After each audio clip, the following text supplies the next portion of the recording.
Olá, professor. Bom dia, boa tarde, boa noite. Meu nome é Vinícius Guedes Araújo e vim aqui explicar a primeira questão da avaliação em dupla. A avaliação é essa que eu fiz sozinho. Então vamos começar a analisar a questão.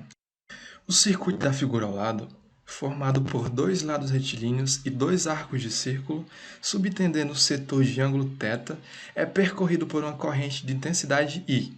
Calcule o campo magnético B no ponto P, centro do setor circular. Bem, a figura da questão é essa.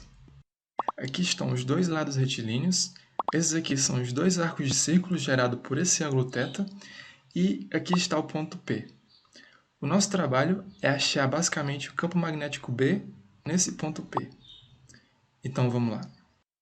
Bem, para começar a responder essa questão, como se trata de lei de Ampère, eu vou tentar aqui dar uma definição rápida do que é lei de Ampère. Bem, basicamente, lei de Ampère é uma ferramenta física que a gente utiliza para calcular o campo magnético em algum ponto, dada alguma corrente elétrica ou alguma distribuição de densidade de corrente elétrica. Então a gente pode dizer basicamente que a lei de Ampère é análoga à lei de Gauss, só que nesse caso aplicada ao magnetismo. Bem, a fórmula principal da lei de Ampère é essa aqui. Integral de linha de um campo magnético aplicado numa curva fechada. Tudo isso vai ser igual a μ0, que é uma variável que a gente vai discutir depois, vezes a corrente que passa por dentro da curva. μ0 é a constante da permeabilidade no vácuo. O valor dela é 4π vezes 10 elevado a menos 7, e a sua unidade é Tesla vezes metro dividido por ampere.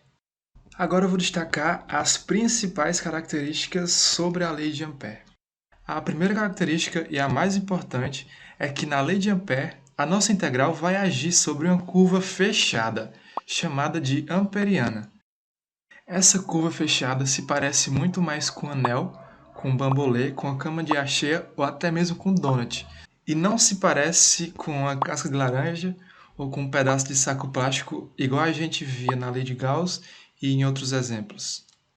A segunda característica é que, como a gente está lidando com integral de linha, essa curva C ela vai estar orientada. E a orientação vai dizer qual vai ser o sinal da integral e o que a gente vai considerar se a corrente for positiva ou negativa. A terceira característica é em relação ao vetor dl, ou vetor dc, depende do autor. A característica desse vetor é que ele tange a curva C em cada um de seus pontos. Agora vamos falar da correção de Maxwell. No meio do século XIX, James Clerk Maxwell, um físico e matemático britânico, estava na sua casa tranquilo, revisando alguns papéis com algumas leis e teorias.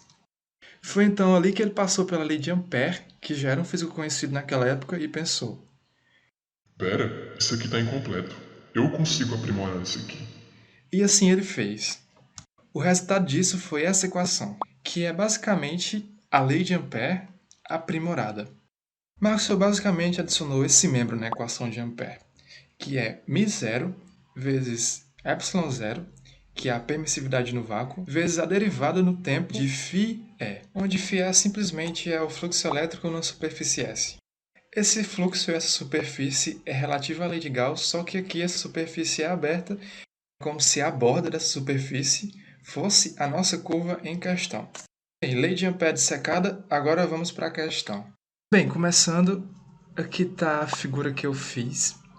E a gente já percebe aqui que as seções 2 e 4 não afetam o ponto P magneticamente, já que essas seções são retas, não são curvas e passam pelo ponto P, diferentemente da seção 1 e da seção 3, que por sua vez são curvas e têm suas próprias orientações. Agora vamos para as equações. Primeiro de tudo, para a gente achar o campo magnético B, a gente tem que calcular o campo magnético da seção 1 e da seção 3 e somar esses dois valores. Então é isso que a gente vai fazer agora. Vamos calcular primeiro a da seção 1. Bem, de cara que a gente já tem que B é igual a integral de dB. Usando a lei de Ampère, junto com a amperiana, a gente obtém que o nosso B vai ser igual a μ0 vezes I dividido por A ao quadrado vezes 4π vezes a integral de DC, que é como a lei de Ampère nos diz. Só que quem é DC? DC vai ser a integral de 0 a θ de A vezes dθ. Com essa integral, a gente está basicamente só considerando os arcos que são gerados pelo θ. Nesse caso aqui, A é constante e sai da integral e vai cortar com o quadrado do A que está dividindo esse membro da equação aqui. E a integral de dθ vai virar só θ e vai sair da equação do mesmo jeito. Então a gente tem que B1 é igual a μ0 vezes I vezes θ que saiu da integral de DC dividido por 4π vezes A. Agora a gente faz a mesma coisa para o B3, só trocando A por A' e considerando que B3 está no sentido contrário de B1. Então, usando a regra da mão direita, a gente determina que B3 vai assumir valor negativo. Já temos os dois valores de B, agora é só somá-los. Eu somei eles aqui e a gente, depois de agrupar todos os termos, a gente obtém esse valor.